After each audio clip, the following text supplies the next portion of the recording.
Foundation की खास पेशकश प्राउड इंडियन बिजनेसमैन में आप सभी का बहुत बहुत स्वागत। मैं हूं आपके साथ अस्मिता सिंह मलिक और आज मेरे साथ है प्राउड बिजनेसमैन रजनीश ढींगरा जी, जो कि निवेदा इंटरनेशनल के एमडी हैं। बहुत बहुत स्वागत रजनीश जी, आपका वेलकम। सबसे पहले तो निवेदा इंटरनेशनल क्या है, इसके बारे में जानना चाहेंगे आपसे। निवेदा इंटरनेशनल मेरे और मेरे फादर का ब्रेन चाइल्ड था और हमने एक कंसेप्ट शुरू किया था कलर कॉस्मेटिक्स से। उसके बाद हमें लगा कि नीड ऑफ स्किन केयर ज़्यादा है उस टाइम पे, और हमने सैलून टारगेट करके स्किन केयर रेंज सैलून्स को अट्रैक्ट करने के लिए किया, क्योंकि सैलून्स को प्रॉपर प्रोडक्ट्स नहीं मिलते थे और हमने बल्क क्वांटिटीज़ में और उनके केटर करने के लिए ब्यूटिशियंस के लिए स्पेशली ये काम शुरू किया। और आज हमारे पास बहुत अच्छे अच्छे क्लाइंट्स हैं। हमने VLCC को पहले माल बना के देते थे और ऐसे और भी मल्टीनेशनल्स हैं जिनको हम करते हैं। अब हमने एक्सपोर्ट्स भी शुरू कर दिए हैं अपने माल के। जी, यानी ब्यूटी वर्ल्ड का आप हिस्सा हैं। आपके फादर और आपने मिलके इस बिजनेस को शुरू किया, लेकिन आज वो इस दुनिया में नहीं है। उनकी ब्लेसिंग्स के साथ आप इस बिजनेस को आगे कैसे बढ़ा रहे हो? हमने नए प्रोडक्ट्स के लिए सोचा और जैसे जैसे समय बदलता रहा हम चीज़ें बदलते रहे। सबसे पहले हमने निकाली फ्रूट ब्लीच, जो कि एक जीरो इरिटेशन ब्लीच थी, जो कि पहले इंडिया में आती ही नहीं थी किसी की, क्योंकि ब्लीच एक बड़ा सेंसिटिव सब्जेक्ट है। लेडीज़ को इरिटेशन होती थी स्किन पे। हमारी ब्लीच लगाने से ये कंसेप्ट हमने बदला। फिर समय के साथ साथ हमने सल्फेट फ्री प्रोडक्ट शुरू किए। आजकल हम प्रिजर्वेटिव फ्री प्रोडक्ट्स पे जा रहे हैं, जिससे कि बिल्कुल ही स्किन के ऊपर कोई रिएक्शन ना हो, कोई एलर्जी ना हो और लेडीज कंफर्टेबली यूज कर सकें। ब्यूटी वर्ल्ड पे कंपटीशन बहुत बड़ा है। जिस तरह से आपने बताया कि अपने आप को थोड़ा सा अलग दिखाने के लिए आपको कुछ एक्स्ट्रा एफर्ट्स डालने पड़ते हैं या कुछ स्पेशल आपको लॉन्च करना पड़ता है, तो आपकी स्पेशलिटी क्या है? कंपटीशन तो आज की जनरेशन का मेजर है और हर फील्ड में कंपटीशन है जी। लेकिन हम अपने आप को हर थोड़े थोड़े दिनों बाद नए प्रोडक्ट से इनोवेट करते रहते हैं, नए कंसेप्ट लाते रहते हैं और उन नए कंसेप्ट्स के हम लोगों को एजुकेट करते हैं कि आप नए प्रोडक्ट यूज करोगे, उनके रिजल्ट्स आपके स्किन पे बहुत बेहतर आएंगे जी।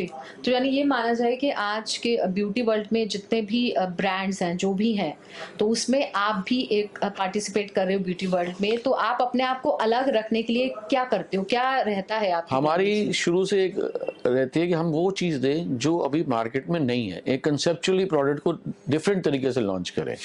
देखिए, ब्यूटी तो इनहेरेंट है, ब्यूटी सिर्फ मेकअप से नहीं आती। ब्यूटी एक इंस्टेंट नेचुरल चीज़ है। हम तो सिर्फ ब्यूटी को एनहांस कर सकते हैं। आपके स्किन को एज डिफाइंग प्रोडक्ट्स दे सकते हैं, आपका स्किन ज़्यादा यंग लगे वो दे सकते हैं। You see, it is beauty is a feeling कि आप आज पार्टी में तैयार होकर गई और सबने कहा आज आप बहुत सुंदर लग रही हैं, तो वो एक फीलिंग है। वो फीलिंग कैसे आई? क्योंकि आपने हमारे प्रोडक्ट यूज करके गई, जो भी प्रोडक्ट कंपनी का यूज कर गई, उसकी वजह से आपकी ब्यूटी एनहांस हुई और आप अप्रिशिएट हुई। ब्यूटी हमेशा एक फीलिंग के तरीके से रहती है आदमी के मन में, और हम उस फीलिंग को एनहांस करने के लिए ही हम प्रोडक्ट्स बनाते हैं। आपको क्या मोटिवेट करता है? लोगों का प्यार, रिस्पांस। जब हमारे प्रोडक्ट्स की एप्रिसिएशन आती है हमें बहुत अच्छा लगता है कि हम और प्रोडक्ट्स बनाएं और इस फील्ड में ब्यूटिशियंस को हम अपना major they are beauty doctors to us, कि वो हमारे प्रोडक्ट्स रेकमेंड करें, यूज़ करें, ताकि जो लेडी आती है सैलून में उसको लगे कि ये अच्छी कंपनी का प्रोडक्ट यूज़ करें, हम जाके भी बाजार से ये प्रोडक्ट खरीदें। हमारी पैन इंडिया प्रेजेंस है, हर मेजर सिटी में हम अवेलेबल हैं और दिल्ली हमारा बेस रहा है शुरू से जी। और जब से आपने इस बिजनेस को अकेले संभाला अपने फादर के साथ, आपके सामने किस तरह के चैलेंजेस थे? बहुत चैलेंजेस थे जी। पहले तो सैलून्स इतने होते ही नहीं थे, लोग एजुकेटेड नहीं होते थे। अब एजुकेशन और मीडिया ने हमें बहुत हेल्प किया, क्योंकि मीडिया से लोगों को समझ आई ब्यूटी है क्या, और people have started caring more for themselves. आप ये कह सकते हैं आज हर वॉक ऑफ लाइफ का जो लेडी है वो अपने आप को तैयार होना चाहती है, स्मार्ट बनना चाहती है, अच्छा लगना चाहती है।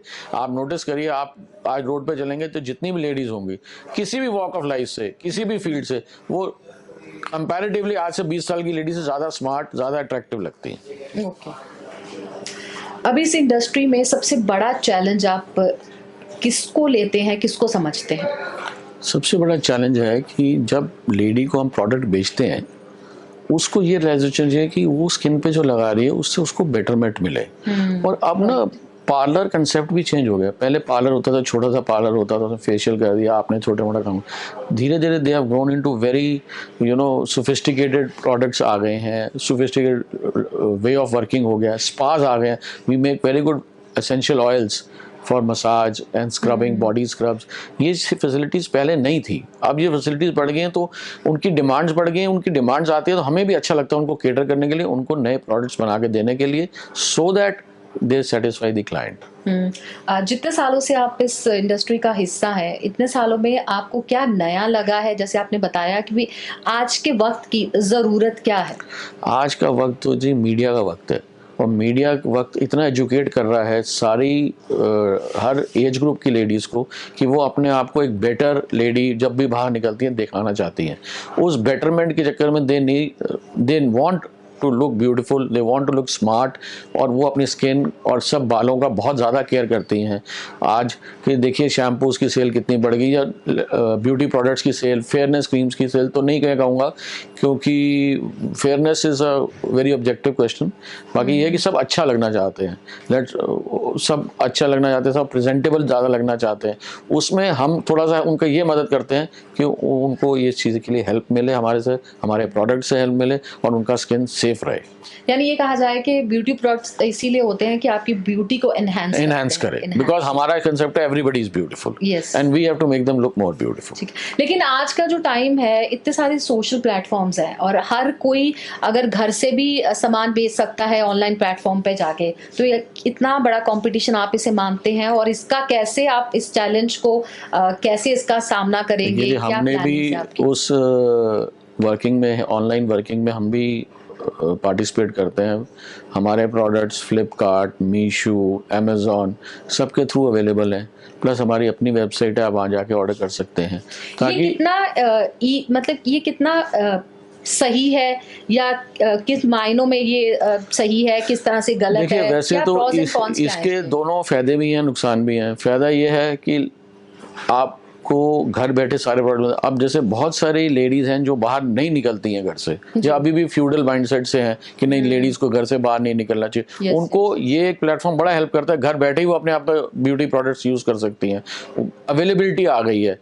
और जो मॉडर्न जनरेशन है वो बाहर जाती है, कंपटीशन देखती है, अपना शॉप्स पे उनको प्रोडक्ट्स मिलते हैं, तो वो प्रोडक्ट्स जब उनको मिलते हैं और जब उनको इतनी वैरायटी आ जाती है तो they can pick and choose कि हमको ज़िंदगी में चाहिए क्या। एक छोटे सी लिमिट नहीं है शेल्फ पे कि नहीं 2 ही प्रोडक्ट हैं, चाहे आप कोई भी आइटम पकड़िए आज की डेट में, not even our industry, in any industry you will find so much of competition, so much of products कि आप पिक एंड चूज कर सकते हैं, एंड देन फाइनली जो आपको सूट करे। राइट। अपने ब्रांड को मार्केट में एस्टैब्लिश करने के लिए, यानी एक अच्छे लेवल पे लाने के लिए क्या प्लानिंग्स होनी चाहिए, क्या करना चाहिए?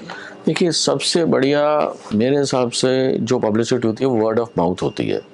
वर्ड ऑफ माउथ पब्लिसिटी से आप एक आदमी को अपनी personal opinion, personal experience share करते हैं, जो सबसे ज़्यादा उसके माइंड पे इफेक्ट करता है। अब आप अपने फ्रेंड से मिलती हैं, उनको कहते हैं मैंने ये शैम्पू यूज़ किया, मेरे को बहुत अच्छा रिजल्ट आया, यू मस्ट ट्राई, तो वो उसके ऊपर ज़्यादा इम्प्रिंट करेगा रादर देन एक रेडियो एड या एक टीवी एड।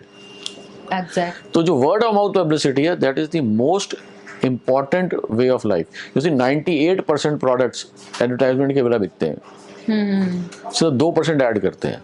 तो जो 98% वो किस लिए बिकते हैं? Word of mouth. आप गए, आप पार्लर में गई, आपने एक फेशियल कराया, आपको बहुत अच्छा लगा, आपने उनसे पूछा कि कौन सा प्रोडक्ट यूज़ किया, नेक्स्ट टाइम आप वो जाके प्रोडक्ट मांगेंगे मार्केट में, वो जो इंप्रेशन आएगा, वो जो आपके मन में बैठा कि यार श्योरिटी है क्या खरीद रही हैं, शॉपकीपर या एड में तो वो सिर्फ आपको एक एजुकेट कर रहे हैं कि आप हमारा प्रोडक्ट यूज़ करिए। राइट। क्वालिटी और मार्केटिंग की कैसे बैलेंस की जा सकती है? देखिए, क्वालिटी ही बिकती है, जितनी मर्जी आपकी अच्छी मार्केटिंग हो, अगर आपके प्रोडक्ट के अंदर क्वालिटी या रिजल्ट नहीं है ना, तो आपकी marketing is of no use. That is marketing is very important. Marketing, placement, how you show your packaging, they are very important part, but at the end of the day packaging will sell once or twice, not every time.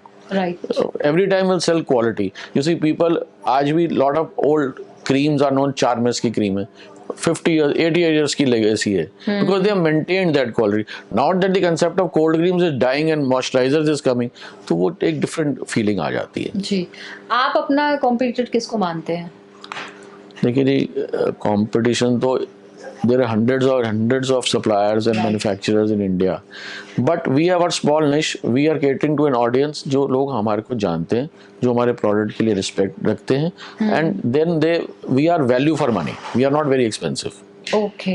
We are value for money products. आप हमारे products की quality एक reasonable budget पे बना सकते हैं, जो usually नहीं बनती है बाकियों के साथ। यही मैं सवाल आपसे पूछना चाह रही थी कि आपके प्रोडक्ट्स की आपकी जो आप जहाँ पर है यूएसपी क्या है उसकी?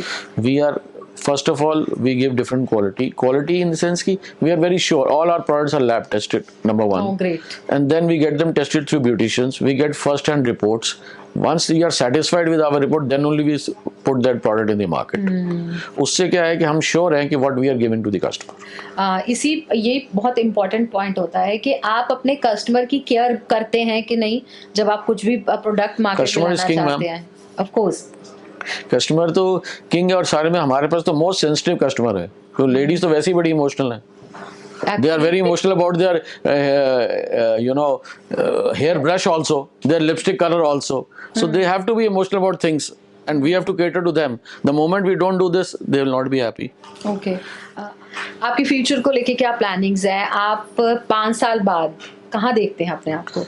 मैं 5 साल बाद एक ऐसे प्रोडक्ट लाइन में डेवलप करना चाहता हूँ जहाँ सिर्फ मैं नेचर को यूज कर रहा हूँ। नेचर का सबसे बड़ा गिफ्ट है water. Great. And I want to get into the aqua sciences, aqua products. Water is our lifeline, and I want to make products which are water based with pure ingredients. I don't want to get into the harsh chemical business. और nature और beauty को मिला के हम जो concept पे work कर रहे हैं, हमारी रिसर्च चल रही है, we have lot of people working for it, कि हम ऐसे प्रोडक्ट्स लाएं जो कि बिल्कुल ही केमिकल फ्री हो, सल्फेट फ्री हो, और ज़्यादातर हम वाटर बेस्ड प्रोडक्ट्स बनाएं। बिकॉज एक तो India specially is a country यहाँ 10 months समर रहती है। लार्जर प्रोडक्ट ऑडियंस जो हमारी है वो सारी इंडिया है। तो हम ये चाह रहे हैं कि वो प्रोडक्ट ऐसे बनाया जाए, इवन सनस्क्रीन्स भी वाटर बेस्ड बनाएं, सो दैट कि दे आर नॉट टैकी, वो फीलिंग ऑफ क्लमजीनेस नहीं आती है, और आपको स्मूथ फील करता है, because that will go into your skin. You see, हर लेडी का, हर इंसान के पास हर 3 महीने में नया स्किन आ जाता है, हमें पता नहीं चलता। विंटर्स में पता चलता है, जिसको आप कहते हैं ड्राई स्किन हो रहा है, वो स्किन पीलिंग होती है एक्चुअली बॉडी में, और हम उसको मॉइस्चराइज करेंगे, हम उसको एक्वा वाटर्स के थ्रू एनर्जी देंगे ताकि स्किन ग्लो करे। ये हमारा लेटेस्ट है। सक्सेस को आप कैसे डिफाइन करते हैं? Satisfaction that you have achieved something in life. Success is limitless. So your satisfaction has to be there. बाकी monetary gains or financial gains are separate. They will come as a part and parcel of life. But जो mental satisfaction है, yes, at this age, after doing so much, I have achieved this. That is the main success, goal of success. That you have given something to the society, to the business world. This is my aim of success. Okay. Successful businessman के लिए क्या क्या qualities आप में होनी चाहिए? ये तो बड़ा एक पर्सनल सा सवाल है कि क्या क्या क्वालिटीज होनी चाहिए। बाकी यस, मोटिवेशन सबसे पहला है, determination, and he should love his work. At the end of the day, if you love your work, then only you can, achieve success. कि आप क्या से शुरू हुए थे, कहाँ पहुँचे, आपने उसको कैसे बैलेंस किया लाइफ को, अपनी फैमिली के साथ, अपनी इमोशनल नीड्स के साथ, अपनी फाइनेंशियल नीड्स के साथ, और इन सबको एक इकट्ठा बैलेंस बना के आपने अपनी बिजनेस को, अपने प्रोफेशन को भी लाइक करा, उसके साथ जुड़े और इमोशनली जुड़े, तभी आपकी ग्रोथ हुई। ये सक्सेस एक दिन की स्टोरी नहीं है। कोई भी आप देखिए, किसी भी फील्ड में कोई भी आदमी जब तक इमोशनली वाइंड अप नहीं होता, तब तक वो सक्सेस मिलता नहीं। कितने घंटे आप काम करते हैं एक दिन में? मैं तो मेरी लाइफस्टाइल तो बिल्कुल है कि moment I get up in the morning, I am early riser, जल्दी उठता हूँ सुबह, तो टाइम से निकलता हूँ, और कोई लिमिट नहीं है जी काम करने की। फ्री हो जाए तो 5 बजे फ्री हो जाए, नहीं हो तो रात के 10 बजे भी काम तो कर रहे ऐसे में फिर आप अपनी फैमिली लाइफ और प्रोफेशनल लाइफ को कैसे बैलेंस करते हैं? Weekend is totally for the family. Okay, आप ऐसे बैलेंस करते हैं। और मैं 90% मेरा कोशिश रहता है कि I don't work after 7 in the evening, that is my family time, because I like to sit with my kids, enjoy with my kids. My kids are also very responsive. They also like to sit with us more than roaming about. आपका support क्या है? मेरे support system क्या है आपका? मेरा support system मेरी wife है जी। She is my pillar of strength. She never stops me from doing anything. Great. And she's always with me. And she is my worst critic. अगर उनको कोई प्रोडक्ट पसंद नहीं आएगा तो फिर वो मुंह से बता देंगे इसको और इम्प्रूव करिए। तो आपकी लाइफ में जैसे हर किसी की सक्सेस स्टोरी इतनी सिंपल नहीं होती, ज़रूर अप्स एंड डाउन्स रहते हैं, कुछ प्रॉज एंड कॉन्स रहते हैं, चैलेंजेस रहते हैं। तो किसी की लाइफ में कोई भी सक्सेस पाना चाहता है किसी भी इंडस्ट्री में, तो बीइंग अ सक्सेसफुल बिजनेसमैन आप क्या एडवाइस करेंगे कि अगर कोई ऐसी प्रॉब्लम आती है उसको हम चैलेंज की तरह लेके कैसे उसका सामना करना चाहिए, तब क्या होना चाहिए? मैम फर्स्ट ऑफ ऑल तो एनी प्रॉब्लम जब भी आती है आदमी डिमोटिवेट हो जाता है, पहला रिएक्शन डिमोटिवेशन का होता है, लेकिन उस डिमोटिवेशन ही में ही मोटिवेशन निकलती है कि now this I am my back is with the wall, अब मैं कुछ नहीं कर सकता, अब मुझे आगे ही बढ़ना है। पीछे तो मुझे समय ने घसीट दिया, सर्कमस्टांसेस ने घसीट दिया, अब मुझे आगे ही बढ़ना है। ये जो मोटिवेशन अगर वो रखेंगे तो कभी फिर वो वापस जाने के लिए है नहीं कुछ, तो आगे ही बढ़ना। और बेसिकली हम लोग तो काम से ही आगे बढ़ सकते हैं और तो कोई तरीका नहीं है। बाकी थोड़ी पेस स्लो कर लें काम की, थोड़े काम को दोबारा से पकड़ें और फिर खड़े हों। ये तो जिंदगी का चक्कर है, कभी ऊपर कभी नीचे, कभी धूप कभी जाओ। सक्सेस बिजनेस में तो ऐसे ही होते रहते हैं। बिल्कुल। यंग एस्पायरिंग बिजनेसमैन को आप क्या मैसेज देना चाहेंगे? क्योंकि आजकल हमने देखा जो यंग जनरेशन है उनमें टॉलरेंस लेवल बहुत कम है। Patience yes and believe in what you are doing, ये बड़ी प्रॉब्लम रहती है, बड़ी जल्दी सोच बदल जाती है। जो पेशेंस परसिवियरेंस ये बहुत ज़रूरी है। परसिवियरेंस मेन चीज़ है जी, कि आप डटे हुए हैं, अगर आपने एक एम लिया, आप बिलीव करते हैं उस एम में और आप उसको करें पूरा। बहुत बहुत शुक्रिया रजनीश जी, आपने अपने एक्सपीरियंस से अपने सक्सेस जर्नी को हमारे साथ शेयर किया। बहुत बहुत शुक्रिया आपका। Thank you so much. Waheguru ji का खालसा, वाहिगुरू जी की फतेह। मैं ग्लोबल मिडास फाउंडेशन का बहुत ही शुक्रिया करता हूं और उनको प्रोत्साहित करता हूं कि वो आगे अच्छे काम करें। उनके फाउंडर इंद्रप्रीत सिंह जी और रमन सिंह जी गांधी, इन मिलके जो इनका कॉम्बिनेशन है और जो ये काम कर रहे हैं सोसाइटी के लिए, आगे भी जारी रखें। हमारा सारा सपोर्ट उनके लिए रहेगा।